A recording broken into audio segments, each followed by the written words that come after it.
Yo, what's good, your boy Ghost here, and today I'm bringing you guys a video about the new ISO SMG that just came in Season 5 of Modern Warfare.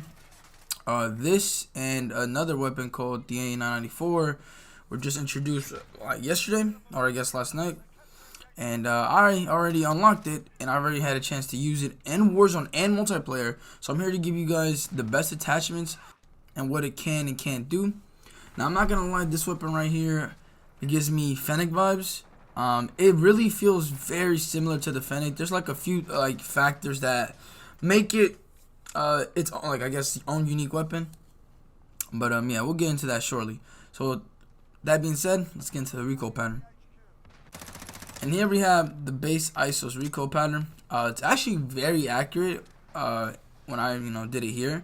And then when you throw in the attachments, it gets a lot more accurate. And so I'm very excited to see how it's going to play out on Warzone when I actually get all my attachments. And here would be my ideal class setup that I'm going to be rocking. I tried a different variation of attachments in custom games. And I was just testing it out and looking at all the attachments that I have to see what I would want to use on my ISO. Now, I used this gun without any attachments. Like, this is my first actual ever game with it. And I had no attachments on it. So you're going to see it get leveled up like level 1, level 2, level 3, whatever. And it let me get a feel for the weapon and to see what attachments it needed and didn't need. So number one, I want to talk about my underbarrel. So the underbarrel, as you guys saw, was a commando foregrip, and normally on an SMG you don't run that. You run a Merc and or a Ranger, and with the Merc you usually combine that with a laser. Sometimes you don't. Like, for example, my MP5 just has a Merc, but it doesn't have a laser. A lot of people like running the 5mm with the Merc because, if you did not know, it gives you a pretty big boost in hip fire accuracy. But when I used it on this gun, I didn't like it at all. The ADS speed actually becomes kind of slow, and it's kind of noticeable when you pull it up. And I was just like, nah, I don't like it. It feels a lot too slow for me. And then the hip fire accuracy is pretty good, but it's not nothing too crazy. I think the Fennec's hip fire accuracy is still probably one of the craziest ones that I've seen, or the MGs even.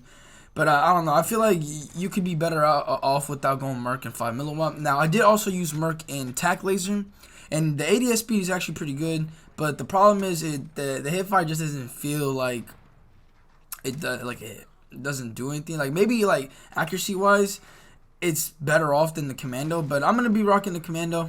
Maybe I'll switch to the Merc eventually, but when I get to the comparison video, you'll probably see the updated class setups when I already get it all fully leveled up and whatnot. But yeah. Also, one of the attachments that I know for a fact that you need, and you may have already noticed it, is, so since we have a 20-round base mag, it's going to need an extended mag. And it has two options when it comes to ammo attachments, and that is the 30-round mag and 50-round mag. And the 30-round mag is cool, but you still need a little bit more for that when you're playing Warzone. And thank God it has 50-round mag, because I think this weapon right here could be a really great weapon. Because actually, as I was playing multiplayer, I was killing actually 2 people with 20 bullets.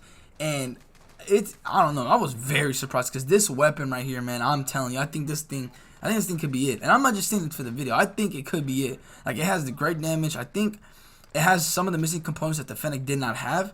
And I'm very excited to get all my tests for it. But again, going back to my 50-round mag, you would think actually that it would reload slow, but nah, it doesn't do that. I'm actually going to put up the animations for the reload speed with and without sleight of hand.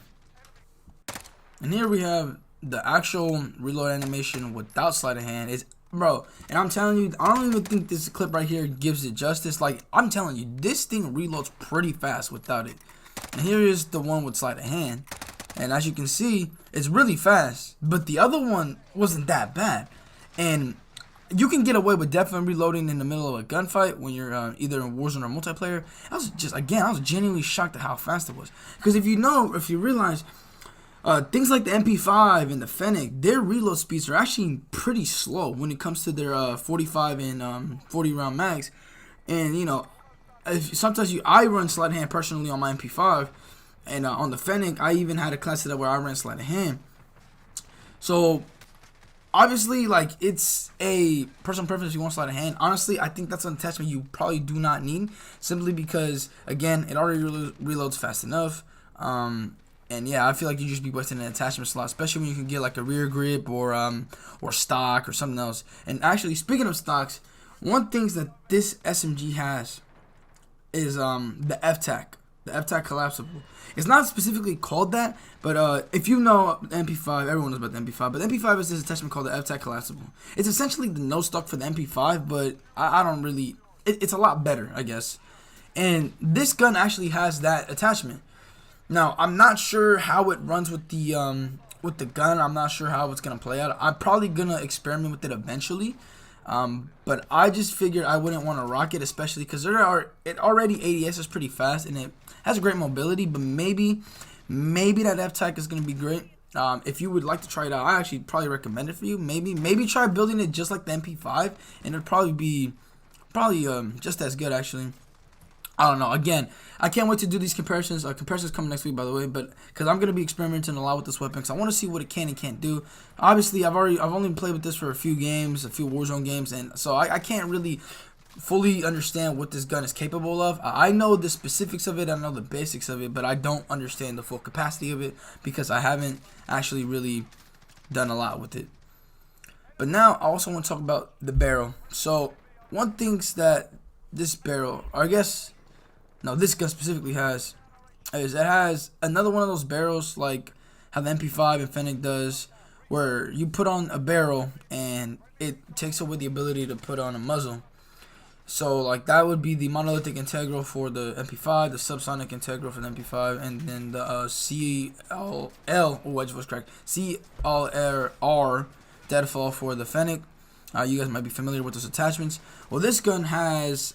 I'm actually gonna put it up right now. So again, this gun has two barrels that are the only ones that you use, the FS Revolution, which is not the one I was talking about, and the FSS Nightshade, which is the barrel that I'm talking about that allows or doesn't allow you to put on a muzzle.